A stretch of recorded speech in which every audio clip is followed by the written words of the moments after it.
ఎలా ఉండేవాడివిరా. రాజుల్లో గొప్పవాడు శ్రీరాముడని నా కొడుకు పేరు రాము అని పెట్టుకున్నానురా.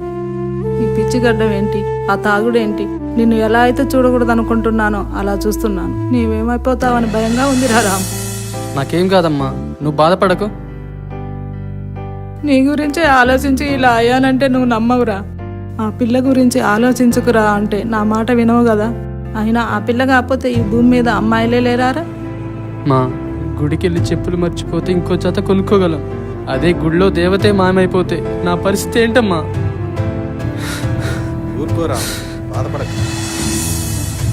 నా గురించి నువ్వు ఇలా అయిపోతున్నావంటే నేను ఇవన్నీ మానేస్తానమ్మా. నీ మీదొట్టు.